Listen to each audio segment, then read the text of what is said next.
irmãos, vamos à palavra do dia. Se encontra em Mateus 3, no versículo 17, que diz assim: E eis uma voz dos céus que dizia: Este é o meu filho amado, em quem me comprazo. Quando Jesus foi batizado, ouviu-se essa voz do céu. E Jesus tinha essa total certeza de que ele era um filho amado.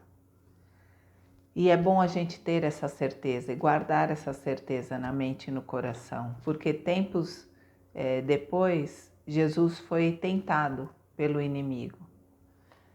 E foi tentado algumas vezes, mas ele sabia quem ele era. Ele era um filho amado de Deus. Jesus sabia a quem dar ouvidos e ele escolheu dar ouvidos ao Pai que o amava. Então, quando no dia a dia você for tentado, quando no dia a dia você estiver vivenciando uma situação difícil, pense bem a quem você vai dar ouvidos, quem ditará a direção a ser tomada. E não se esqueça, você é um filho, uma filha amada de Deus. Vamos orar? Maravilhoso Deus, graças te damos, Senhor, por essa certeza de que somos amados por Ti. Obrigado, Senhor, por esse amor tão grande por cada um de nós. Obrigado, ó Deus, por não desistir de nós. Obrigado, Senhor, por nos direcionar com sabedoria. Ajuda-nos, ó Deus. Queremos acertar mais no nosso dia a dia, ó Deus, para agradar o Seu coração. Visita nossas vidas, nossos familiares, ó Deus, abençoando, derramando as Tuas bênçãos e proteção sobre todos. Mas usa-nos, ó Deus, para que possamos, ó Deus, sermos canais desse Teu amor para as pessoas. Oramos em nome de Jesus. Amém. Amém. Santo, Santo é o Senhor, de glória encherás toda a terra. Glória e honra te darão povos de todas as nações. Sobre nós vem brilhar e o mundo te verá. Céus e terra louvam o Rei. Nosso Deus é lindo, o universo de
queridos irmãos da Igreja Batista Moriá e a todos os amigos que assistem aos cultos através do YouTube, uma boa noite. Mais uma vez, com imensa alegria que nós estamos aqui para repartir um texto juntamente com os irmãos para aprendermos mais um pouquinho da Palavra de Deus. O texto que eu escolhi para falar com os irmãos hoje é um texto muito conhecido, que se encontra lá no livro do Eclesiastes, o livro do pregador. É um texto bem propício para a gente estudarmos nessa noite. O texto fala de que existem épocas boas e épocas ruins, e que nós passamos por esses momentos. E o texto diz que Deus quer que nós tenhamos alegria e esperança em qualquer que sejam os momentos, bons ou ruins. Porque Deus é o Senhor dos tempos, das boas épocas e das épocas ruins também. Eu quero ler então com os irmãos o texto que se encontra no livro de Eclesiastes, no capítulo 3, do verso 1 até o verso 15, que diz assim: Tudo tem o seu tempo determinado, e há debaixo do sol o tempo para todas as coisas.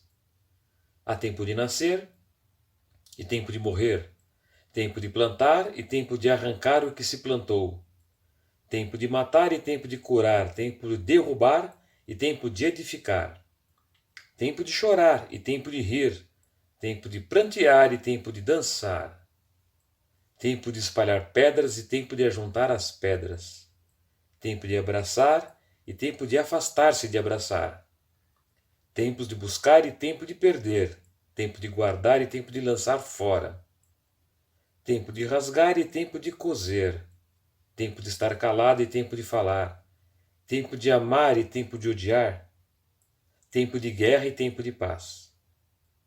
Que proveito tem o trabalhador naquilo com que trabalha? Eu tenho visto o trabalho que Deus deu aos homens para com ele os exercitar. Tudo fez formoso em seu tempo. Também pôs o mundo no coração do homem, sem que este possa descobrir a obra que Deus fez desde o princípio até o fim. Mas já tenho entendido que não há coisa melhor para os homens do que alegrar-se e fazer bem na sua vida. E também que todo homem coma e beba e goze do bem de todo o seu trabalho, pois isto é um dom de Deus.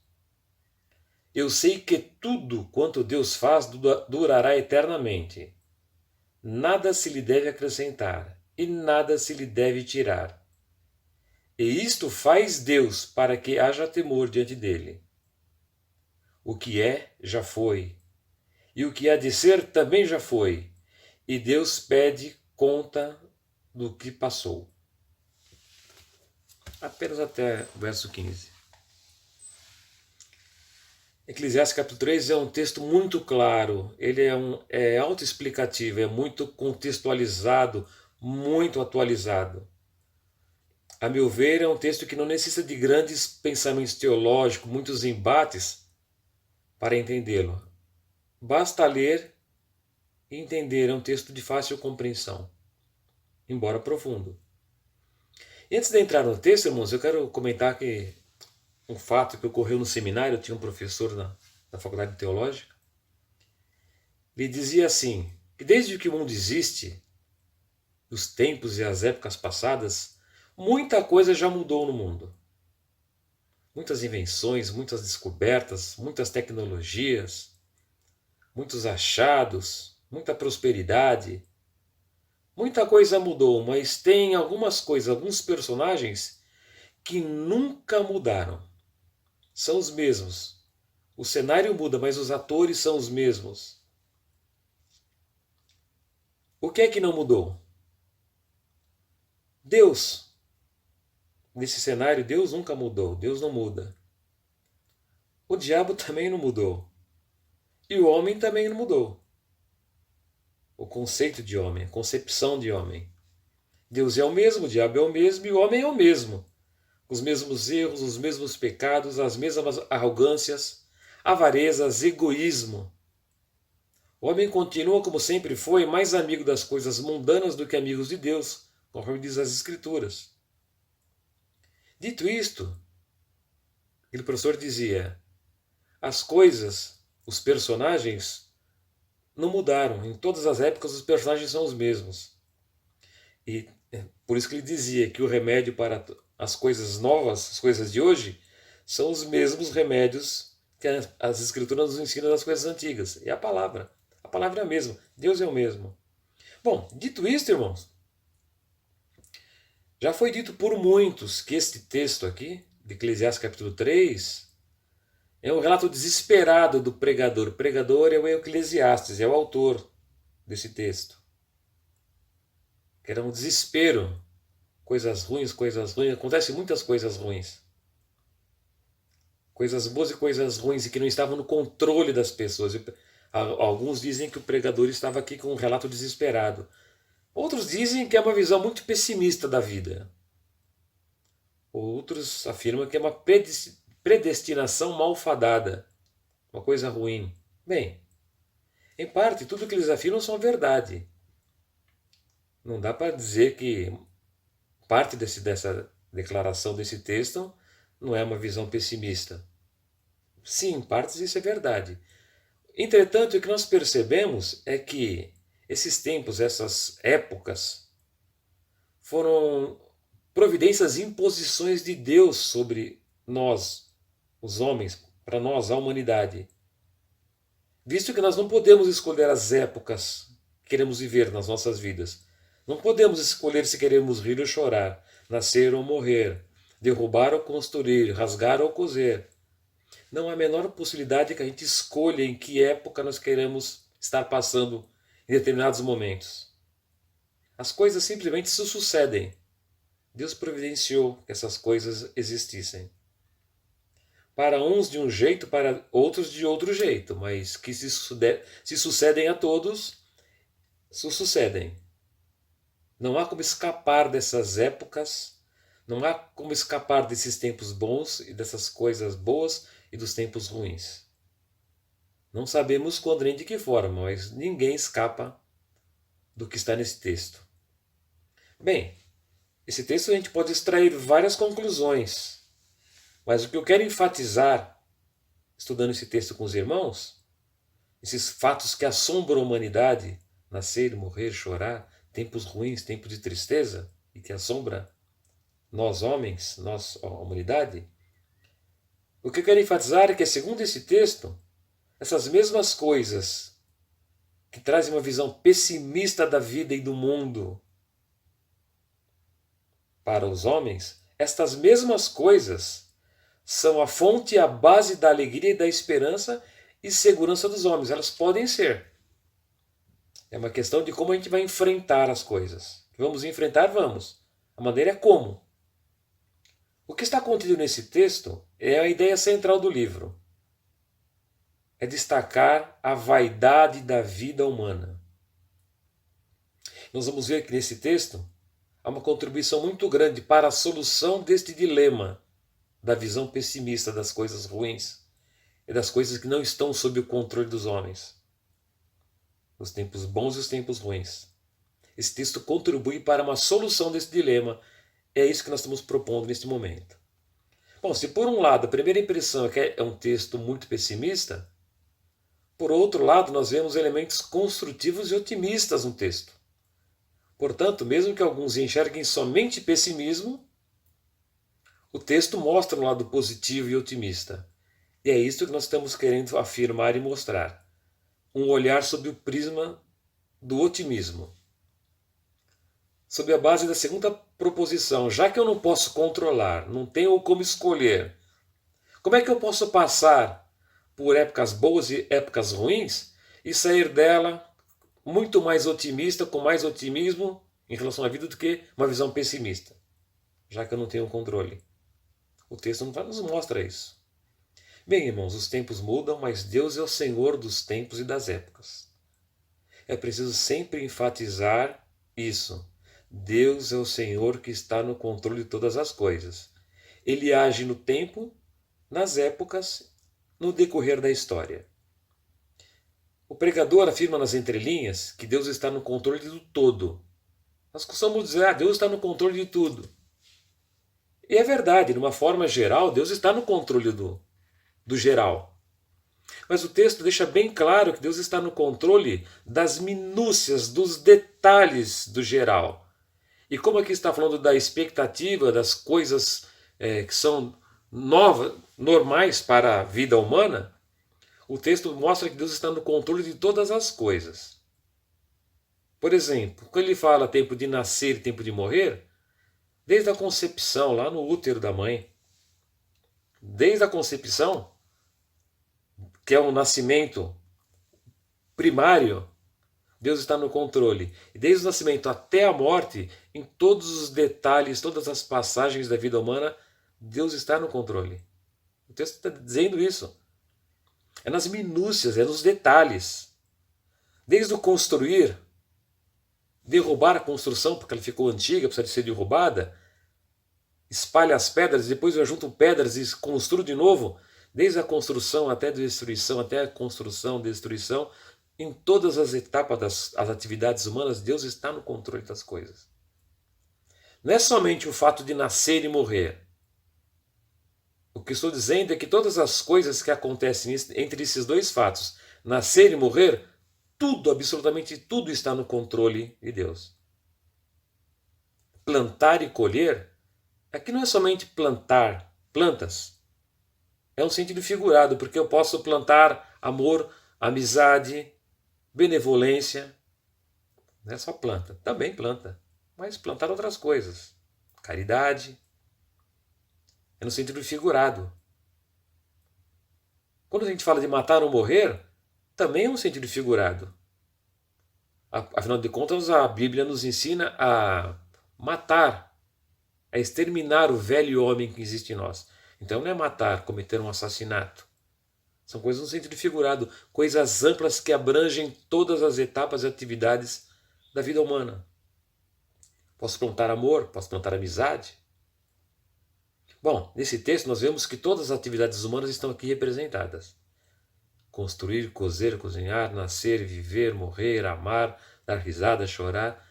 As atividades humanas estão representadas todas aqui, tanto as físicas quanto as emocionais, as psicológicas, o sentido de ter, de pertencer, ou seja, todas as atividades importantes para o desenvolvimento das nossas vidas. Então nós vimos aqui, irmãos, do verso 1 até o verso 8 que nós lemos, onde é apresentado o controle e as providências de Deus nas minúcias. Mas o curioso é que do verso 1 até o verso 8, Deus, que é o providenciador daquelas situações, ele não é mencionado como aquele que é o autor das proposições. Mas quando a gente chega lá do verso 9 até o verso 15, o texto já mostra que esses eventos que envolvem as atividades da vida humana, e para que muitos são apenas notas de pesar, de tristeza e de angústia, são na verdade, nós vamos ver agora dos versos 9 em diante, que são grandes possibilidades de um viver otimista e alegre, com esperança. E vale destacar que viver alegre aqui não é viver feliz, porque nas Escrituras não se encontra a palavra felicidade tais quais nós conhecemos aqui no nosso mundo ocidental. Felicidade, alegria, vazio, ter as coisas, poder ter, fazer. Não. Alegria é diferente de felicidade. A proposta é viver com alegria. É uma coisa fútil, de qualquer maneira. No verso 9, então, essas atividades da vida humana mostra que foi Deus quem fez. E são grandes possibilidades de um viver otimista e alegre. Esse conjunto de textos do verso 9 até o 15 mostra uma alternativa ao pessimismo que as letras do verso 1 ao 8 trazem ao nosso coração quando nós lemos inicialmente o texto. É uma alternativa, uma perspectiva otimista. O texto mostra a fragilidade da vida humana, a vaidade da vida humana. Que esses tempos bons e esses tempos ruins, foi Deus quem fez.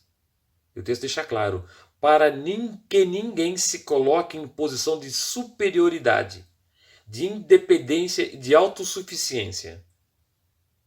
Pois nunca existiu e nem vai existir alguém, alguma pessoa, que consiga escapar daquilo que está no verso 1 a 8. tempos de rir e tempos de chorar. Esses eventos narrados pelo pregador, infalivelmente vai se abater sobre a humanidade em algum tempo, de uma maneira ou de outra. A vaidade humana, assim, irmão, se torna inútil diante dos fatos narrados, dos fatos que a vida nos apresenta. Porque nós não podemos escolher absolutamente nada e nunca aquilo que queremos viver. Isso coloca a humanidade em pé de igualdade. Debaixo do sol, todos podem passar épocas boas e épocas ruins. Todos. O texto nos coloca em pé de igualdade uns com os outros. No verso 11, veja só o contraste em que o pregador apresenta agora as coisas que ele falou do verso 1 até o verso 8. Aquela visão primariamente pessimista, agora ele enxerga tudo de uma outra maneira. Ele diz assim: tudo isso Deus fez formoso. Poxa, parece um contrassenso. Coisas ruins agora Deus fez formoso. Mas é o espírito do pregador que agora tem um viver alegre. Ele fala, mas tudo aquelas coisas Deus fez formoso. A partir desse momento, o autor, o pregador, passa a dizer os motivos de tristeza e angústia narrados anteriormente. Ele diz que essas mesmas palavras, esses mesmos tempos, são fontes de alegria, de um viver alegre. Para isso, o pregador estudou a exaustão tudo quanto ele conseguiu. Ele queria saber as possíveis causas daqueles acontecimentos. Por que esses eventos ocorrem nas nossas vidas? Ele buscou, lógico, uma explicação lógica. Isso é natural e próprio do homem. Depois de estudar a exaustão, ele chegou à seguinte conclusão: foi Deus quem inseriu no coração do homem as coisas pela busca do mundo, das coisas do mundo, as coisas relativas às atividades, às necessidades humanas, capacidade de pensar na eternidade, no passado, no futuro. Foi Deus quem colocou essas coisas. Mas tudo isso não deu ao homem. Eu não consegui descobrir as coisas de Deus, os motivos pelos quais Deus fez. Mas o pregador, na verdade, descobriu poucas coisas. Mas uma coisa ele descobriu e merece ser destacada. No verso 12 ele diz assim: não importa em qual época, qual tempo, ou o que podemos passar, se é tempos bons ou tempos ruins, épocas boas ou épocas ruins, períodos bons ou períodos ruins. Resumindo, ele diz assim no verso 12: não tem nada melhor para o homem do que se alegrar. De novo, não é ser feliz. Esse conceito de felicidade tal como nós conhecemos hoje não se encontra na Bíblia. Não tem nada melhor que o homem, que a humanidade possa fazer do que se alegrar, quer seja de tempos bons ou quer seja de tempos ruins. Ele diz, é possível se alegrar. E fazer o bem. Fazer o bem aqui também não é no sentido filantrópico, de fazer bem aos outros, doar, cesta básica, não.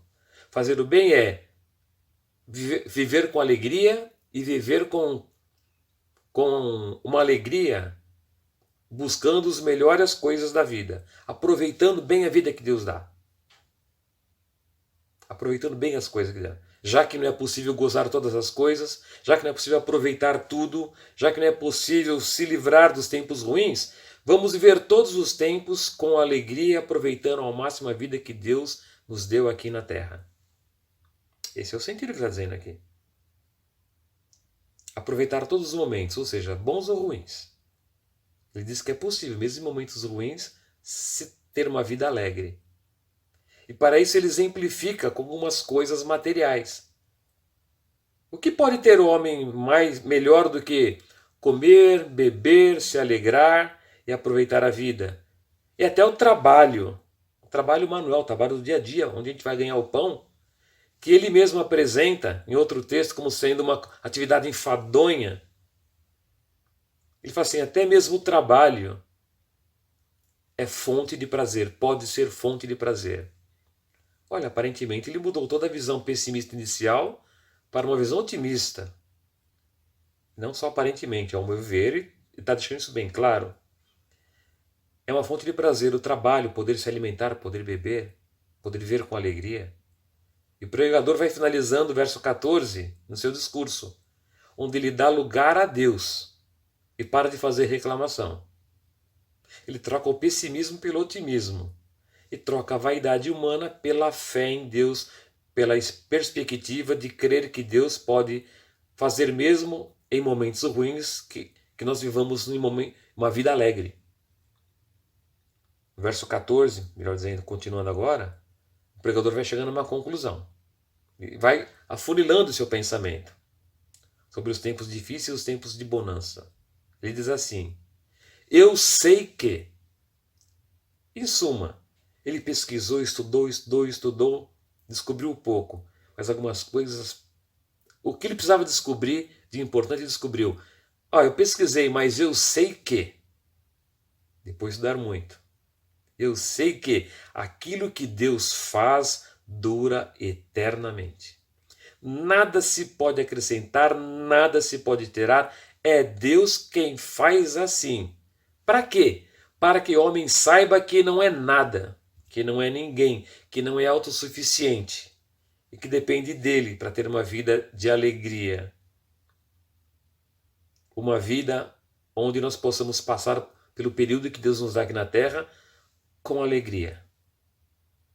Para que o homem saiba que ele não é nada, que ele não é ninguém, e não se envaideça no seu coração. E para que a vaidade humana seja reduzida a pó. E saiba que Deus é o Senhor dos tempos e das épocas. No verso 15, o pregador, o Eclesiastes, está finalizando, eu também quero finalizar com a leitura desse texto e com os comentários finais, dizendo assim: eu sei que, ele repete, eu sei que, isso eu sei, isso eu sei. Aquilo que agora é, já foi, não é nada novo, já aconteceu. Aconteceu antes. E o que ainda vai ser também já ocorreu. Nada é novo debaixo do sol. Ele escreveu o passado, o presente, o futuro, está tudo certo, está tudo no controle dele. É Ele, eu sei que é Deus que permite épocas boas e épocas ruins. Mas o melhor dessa história é que ainda bem que não são os fatos bons ou ruins que ocorrem aos homens. Ocorre, tudo bem, isso é natural, se vira aí. Não, o melhor da história é que não é só fato bom ou ruim que acontece. O texto mostra que apesar de fatos bons ou ruins ser verdade nas nossas vidas, na existência humana, o texto mostra que apesar que foi Deus quem providenciou essas coisas para que nós não fiquemos vaidosos, também é o mesmo Deus que derrama a sua permanente graça. Aquilo que foi no passado, a graça que foi suficiente no passado para que os irmãos, para que os crentes do passado vivessem com alegria, é a mesma graça de hoje. É a mesma graça que está vigorando no dia de hoje, é a mesma graça que vigorará para os irmãos no tempo futuro e até que Jesus volte e leve a sua igreja para morar junto com ele na glória. É a mesma graça que é perfeitamente suficiente. Um Deus que continua derramando da sua graça, da sua misericórdia, quer seja em tempos bons ou ruins. A graça de Deus não cessa em tempos ruins.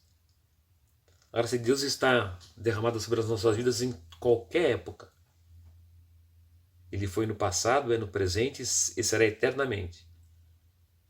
E se nós depositarmos, conforme o pregador ensina, a nossa confiança, a nossa esperança em Deus, não importa o tempo que nós estamos vivendo, se é tempos bons ou tempos ruins.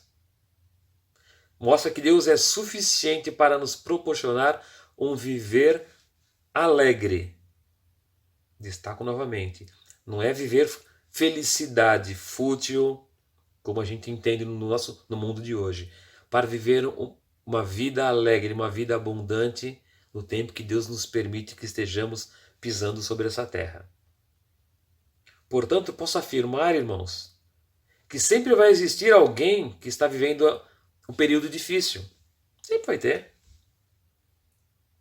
Podemos afirmar, numa escala matemática, que talvez 50% da humanidade está em tempos razoáveis bons, outros 50% em momentos muito difíceis. Pelo menos.